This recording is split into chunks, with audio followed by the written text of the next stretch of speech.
মৰমৰ ছাত্ৰ ছাত্ৰীসকল, আজি তোমালোকক মই পঞ্চম শ্ৰেণী গণিতৰ 4 নম্বৰ পাঠত থকা উৎপাদকৰ বিষয়ে তোমালোকক বুজাবলৈ লৈছোঁ। উৎপাদক বুলিলে আমি কি বুজোঁ? কোনো এটা সংখ্যাক যিবিলাক সংখ্যাৰ পূৰণফল হিচাপে প্ৰকাশ কৰিব পাৰি সেইবোৰ সংখ্যাক মূল সংখ্যাটোৰ উৎপাদক বোলে। ধৰি লোৱা আমি এটা সংখ্যা লৈছোঁ 6। 6টোক আমি কি সংখ্যা পূৰণ কৰিলে আমি 6 পাম? 1 পূৰণ 6, 2 আৰু 3 পূৰণ কৰিলে আমি 6 পাম। ঠিক সেইদৰে 3 আৰু 2 পূৰণ কৰিলেও আমি 6 পাম। তুমি 2 আৰু 3 পূৰণ কৰিলে লিখিলেই হ'ব।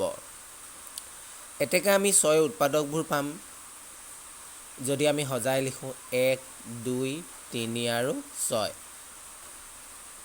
1, 2, 3 আৰু 6। 6 উৎপাদকবোৰ কি হ'ব?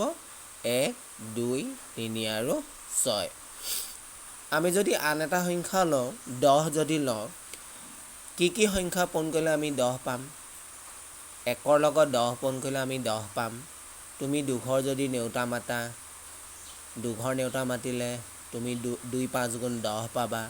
তুমি যদি 5 ঘৰ নেওতা মাতা 5 2 গুণ 10 পাবা। 2 5 গুণ 10 তুমি লিখিলেই হ'ব।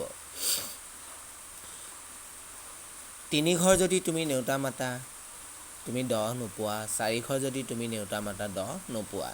তেনেহ'লে 10ৰ উৎপাদকবোৰ কি হ'ব?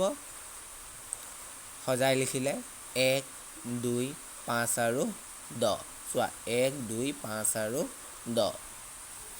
আমি আন এটা সংখ্যা ল'ব পাৰোঁ 12। কি সংখ্যা পূৰণ কৰিলে আমি 12 পাওঁ? 1 আৰু 12 পূৰণ কৰিলে আমি 12 পাওঁ। তুমি 2 ঘৰ নেওতা মাতিলে 2 6 গুণ 12 পাবা। তুমি 3 ঘৰ নেওতা মাতিলে 3 4 গুণ 12 পাবা। আকৌ তুমি 4 ঘৰ নেওতা মাতিলেও 4 3 গুণ তুমি 12 পাবা। 3 পূৰণ 4 বা 4 পূৰণ 3 আমি এবাৰ লিখিলেই হ'ব। 3 পূৰণ 4 লিখিলেই হ'ব। এতেকে 12 উৎপাদকবোৰ কি আমি পাম? যদি আমি সজাই লিখোঁ 1, 2, 3, 4, 6 আৰু 12। চোৱা 1, 2, 3, 4, 6 আৰু 12। আমি আন এটা সংখ্যা ল'ব পাৰোঁ 15। কি সংখ্যা পূৰণ কৰিলে আমি 15 পাওঁ? 1 আৰু 15 পূৰণ কৰিলে আমি 15 পাওঁ।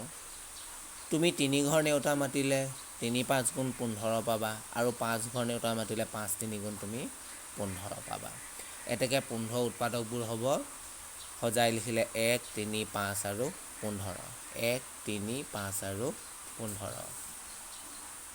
তুমি আকৌ আন এটা সংখ্যা ল'ব পাৰা। ধৰি লোৱা আমি ল'লোঁ 20। তুমি 1ৰ লগত 20 পূৰণ কৰিলে তুমি 20 পাবা। তুমি 2 ঘৰ নেওতা মাতিলে 2 10 গুণ 20 পাবা। তুমি যদি 4 ঘৰ নেওতা মাতা 4 5 গুণ তুমি 20 পাবা।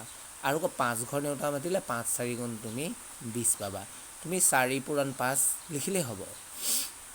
এতেকে 20ৰ উৎপাদকবোৰ হ'ব সজাই লিখিলে 1, 2, 4, 5, 10 আৰু 20।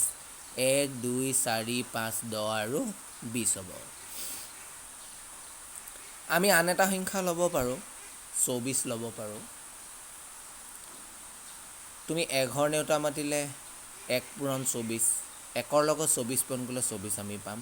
তুমি 2 ঘৰ নেওতা মাতিলে 2 12 গুণ 24 বা 12 2 গুণো 24। তুমি 3 ঘৰ নেওতা মাতা 3 8 গুণ 24। তুমি 4 ঘৰ নেওতা মাতা 4 6 গুণ 24। এতেকে 24ৰ উৎপাদকবোৰ কি হ'ব? আমি সজাই লিখিলে প্ৰথমতে 1 লিখিম, তাৰপিছত 2, তাৰপিছত 3, 4, 6 লিখিম, 8 লিখিম, 12 আৰু 24 লিখিম। চোৱা 24ৰ উৎপাদকবোৰ 1, 2, 3, 4, 6, 8, 12 আৰু 24 হ'ব। ধন্যবাদ।